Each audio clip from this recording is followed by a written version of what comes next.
Hello, everyone. Welcome back to this episode from our brand new series that we have titled The Qibla Controversy. This is Al Fadi, and with me here in studio is Dr. Jay Smith, as we continue to unpack the controversy that arose between basically the findings of Dan Gibson and the attempt to refute that by Dr. David King. Jay, last time we began to at least explore some of the presuppositions and the arguments that were raised by Dr. King in regards to the findings by Dan Gibson. What is it that we are going to discuss today in that regard?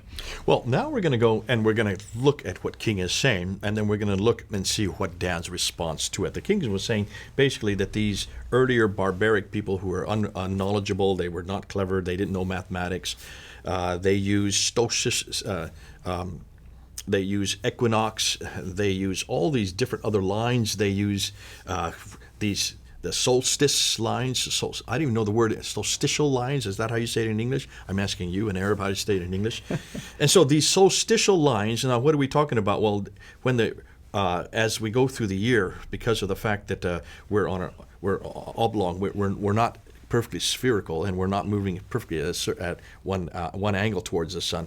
We have a summer, and it moves back and forth, and so you have when the days are exactly equal. I think it's March 20th or 22nd and September 20th, 27th. When you have the days exactly the same, that's the equinox. But when the days are furthest apart, so for us in the northern hemisphere, the shortest day would be June 20th or 21st, and as long as it'd be December 20th, 21st. That's the solstice. You have a line that goes then along that day for its longest. And who was using this? And so this is what King is saying they use. They use the solstice lines and the equinox lines. Meaning the Muslims. The Muslims to get their Qiblas. So they were intellectual enough to figure that out.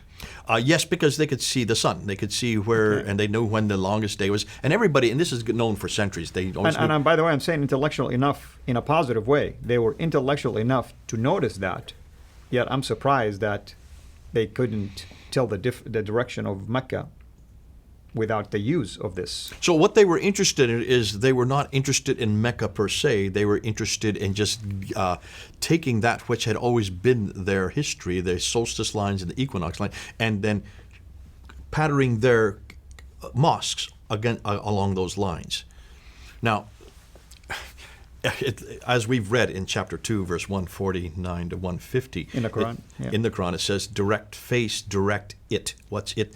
The Masjid Al-Haram. It's very clear. It's wherever you are, face it. Yeah, basically. There's nothing about solstice here. There's nothing about equinox here. Yeah. There's nothing about any lines. There's nothing about any celestial gallery or this holy celestial gallery that King talks about. None of this is in any of the Quran or in anything that comes from the 7th and 8th century. This is what the 9th and 10th, and in this case, Al-Bazdawi. Al-Bazdawi, it's not Al-Baydawi. We thought it was Al-Baydawi, but it's actually Al-Bazdawi, who died, 1030 is when he was born. He died in 1100, and he's the one that wrote this. And remember, King wrote a paper on him, so that's why King likes to quote him. And King likes, he's from Samarkand, this Al-Bazdawi is. So he's from Samarkand, which means Central Asia. Yeah, Uzbekistan. Which basically indicates to me that Islam actually didn't get there until almost around the same time. Right, so he's hundreds of miles away and hundreds of years later. He's now suggesting that this is why these mosques have a confused Qibla. It's because they're following the solstice line and they're following the equinox line. Now, what's most interesting is that King says, quoting Bazdawi, that therefore the earliest these equinox solstitial lines, and also the fact that the sunrise of the winter sunrise, which is the solstice line, because of the fact that they only had this to go on, they were completely inexact, and that's why they were not towards Mecca. Though they still knew Mecca, and you're right, remember what you said in the last episode. They still went to Mecca because that's what the pilgrimage was. Right. And so certainly Muhammad was living in Mecca. So therefore, the 7th and 8th century, we're talking about people that were where the Prophet lived, and they always went to the pilgrimage. And so they still knew how to get there, but they just didn't know how to direct their mosque there, so they used these other solstice lines or equinox lines. And that explains those parallel lines that we saw in the last episode. Now, what's fascinating, he quotes Bazdawi in saying that therefore the best finding when they used mathematics and they were able to come to a much more sophisticated method of finding their Qibla, they had by far more accurate Qiblas. So let's take that comment on board. Did they have the more accurate Qiblas? What do you think? At the time of Bazdawi? Mm-hmm. Well, I mean, let's 9th, 10th, and 11th century. Let's hypothetically say they did have the most accurate Qiblas.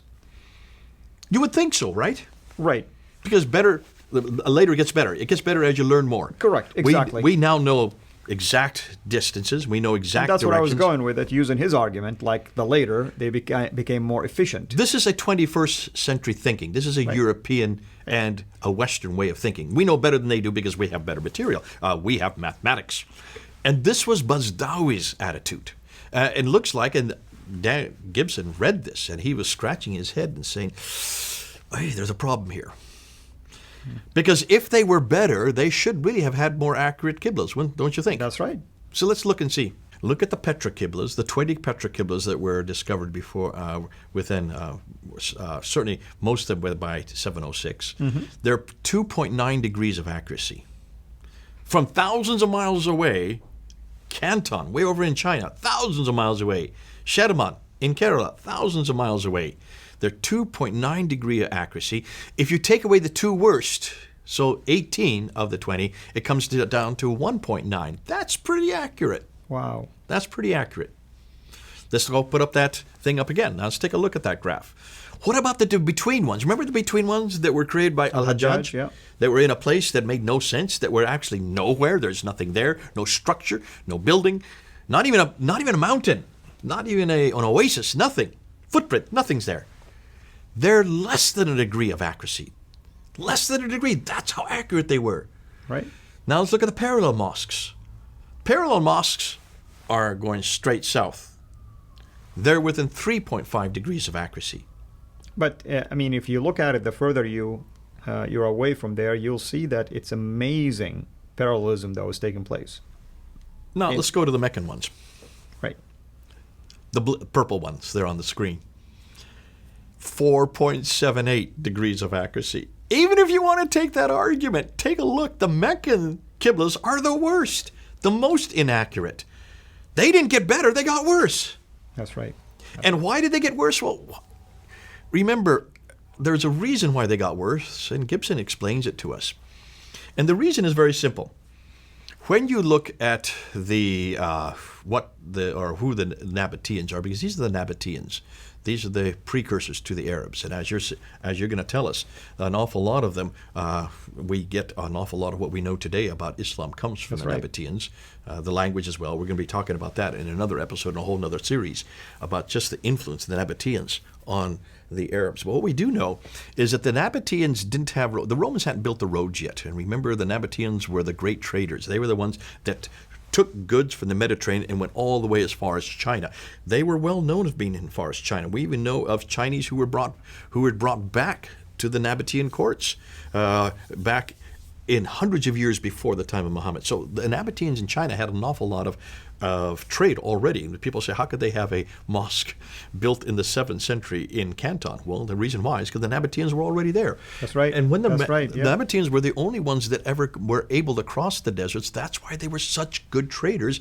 And since they were the only ones that could go that route, you can't go north because you have the Hindu Kush and you have the Himalayas. They couldn't get over the mountains, so they had to go to India, and they went up that route over east, over into China, or they went to the eastern coast of India and took boats the rest of the way. And that's interesting because they went over there. They built, obviously, some sort of a structure or a temple to face their own form of Qibla in Petra. So these are the temples. These are the Nabatean temples that then became the mosques. That's right. And this would also make sense because what's the word for the mosque again? Masjid Al-Haram.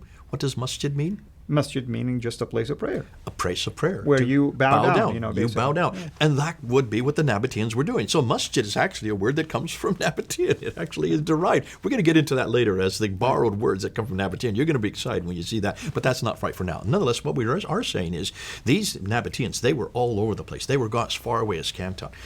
And they had to cross the deserts. So they didn't have roads.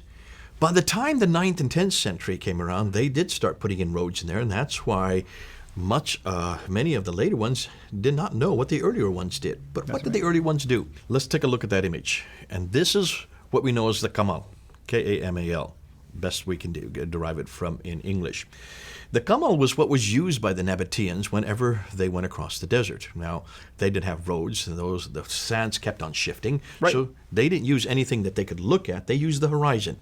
But they needed something to judge the horizon by. So they used the North Star. The North Star always is a constant. It's the brightest star in the heavens. And that's why they could always find it. And remember, back in those, even today, there are very few clouds then, and it's very arid, so therefore the North Star was always visible at nighttime. And you can see a picture there of what the North Star looked like. It's at the bottom part of the big, what we call the Big Dipper. But this North Star is how they would then image how they were to go north and south. And they would take either their fingers or they would take a block of wood that had strings with knots on it. Mm-hmm. And they would hold it up in front of them with a string in their mouth, and they put their finger up, let's say 2 or 3 fingers, because they knew how many fingers would be a constant for them, for their fingers, and they put it above the horizon, and as they would bring it forward, as they pull the string forward till this North Star was touching at the top and the horizon was on the bottom, that knot then told them what their direction was and how far they had to go, how many knots they had to go in that direction. Now, that works okay for north and south. What did they do for east and west? East and west. But before we even get into that, before we get into north, south, as they went through those knots, how did they know how many marches or how long to go from north and south? Well, they had a number of steps they had to take. So if every knot was so many thousands or tens of thousands of steps. Now, if you start counting, you start to lose track, don't you? That's right. So what do the Nabateans do? What do these traders do? They would recite poetry. Famous pieces of drama. Imr al-Qais, remember Imr al-Qais, who was writing these great poetry? Why do you think he was writing this great poetry? And that's why the Arabs love poetry. They would recite this poetry, and they would walk alongside the camels. The camels would carry the goods. They'd be walking alongside, and they would just quote this poetry. And they knew that they had to go north or south this many times, this many sequences of this particular poem or this particular a particular drama that they had memorized. That's why they were so good at poetry. That's why they're still doing it today. Look at camel herders today. Now today they ride on the camels, but they're still singing. They're still doing the poetry as an Arab. Remember, they still go and they have these beautiful cadences as they're walking along. They're doing what their predecessors did 1,400 years ago. 1,400 years ago, this was quite normal. So you go this many cadences of this particular poem. But what about east and west? Well, to go east and west, you need to look at the next slide. And I want to put this next slide up. To go east and west, they had designated 32 stars in the heavens that were well designated by the Nabateans. They knew that these 32, and they knew where all these 32 stars were. Now, there were millions of stars, but these are the 32 that they did. And you can see the list of them all there in that circular dial. Now, let's just take, for instance, let's just say they came to the northern position. They needed to go east, right? So they put Al-Naqqa. I put Al-Naqqa up there. You can see it circled in green. And they knew that they were to go so many cadences of this poetry towards Al-Naqqa. Once they finished those cadences, then let's say they went up to this next star, which is Al-Tir. They turned left to go to Al-Tir. So many cadences or so many pieces of poetry. And that's how they knew that they were to go. And they had it already memorized how many cadences of this piece of poetry they were to go towards Al-Naqqa, how many cadences they needed to turn to the left to go towards Al-Tir. And by the time they got there, that's where the oasis was. And that's where they got their water. If they got it just wrong by a few cadences, they would miss the oasis. They would die. Can you see how this was so important? Now, they were the only ones that could do this. And still today, that poetry has still been recited today. We think they're just doing it for entertainment. No, this is for survival. This was for survival. So basically, using these methods was extremely vital for them, for their survival. And it had to be exact. And you don't think in a religion of works like Islam, facing in a specific direction and earning credit or deeds for prayer isn't that important also spiritually? I would suggest yes, and I would suggest this probably comes from these very same practices that they did. In the case for their commerce, for survival, to get from one place to another across swaths of land, hundreds of miles, thousands of miles of just desert, they had to be able to know how to go, to be able to find the water for themselves and the camel. Now, can you then understand why these practices were no longer needed once roads were introduced and once shipping was introduced? And that's why they didn't use these in the 9th, 10th, 11th century, because now they had huge metropolises. They all had roads going from one place to another. Once you have roads, you don't need to worry about deserts. You don't need to worry about stars. And so that entire corpus of practice went out of style. That's why in the 9th, 10th, 11th century, they didn't know how to do this. That's why they had no idea. But what's curious to me is, why didn't anybody write it? Why didn't they go back to the 7th and 8th century? What happened to all that learning? What happened to all those trades? What happened to all this great knowledge that was used quite cohesively? That's not for me to say. All I want to say, and for this episode, is, isn't it great? Isn't it interesting that it's not the later ones that are the more clever? It's actually the earlier ones that are the more clever. Absolutely. The earlier ones using poetry and the stars, astronomy. Not astrology, astronomy. Now, this has been used for centuries on the seas. This is how they were able to get ships across water, using the stars. Because there, again, like on the sea, there's nothing that you can look at. There's no outcropping here, or a tree there, or a piece of rock over here, or a building in here. No, you have nothing but water that's always flowing, moving, and so you had to use the stars. Just like the seafarers on the seas, the sand dwellers on the sands use the exact same type of astronomy. But in this case, rather than being on boats, they were on camels or walking on foot. Ooh, that proved to me that these guys were astute. This is your ancestors we're talking about. You come from a great tradition, Al-Fadi. You come from a great tradition that has been lost. And unfortunately, because of the fact it was so exact, so precise, no wonder they knew their Qiblas so well. And that's why they could build a mosque with a Qibla thousands of miles away and know exactly where it was to be, because they had the stars to guide them. And absolutely, I agree with you. I mean, if again, I'm playing the devil's advocate. If I were to take Dr. King's argument about the later Muslims were able with accuracy to pinpoint Mecca, where Mecca is, and yet earlier Muslims were able to survive using methodologies that are so complex like this, but they failed to find the direction of Mecca, then one would say the later Muslims are more Muslims and more righteous than the earlier ones. And that in and of itself should be problematic. Should be problematic. Yeah. Well, thank you so much. It's exciting now to find out what else we are going to uncover. The next episode, we're going to look at the 7 criteria that good old Mr. King comes up with, Dr. King comes up with, and we're going to shoot down every one of them. And you heard it from the mouth of the lion. Until we meet again, have a blessed day. Thank you for watching. Please like our video, and we encourage you to subscribe to our YouTube channel, Surah International. And be sure also to click the bell so that you receive notifications whenever we upload new videos into the channel. And finally, I like to prayerfully encourage you to become a patron through Patreon. Your giving is much needed and will enable us to produce more and more of videos like this so that we can publish them on a weekly basis. So thank you in advance.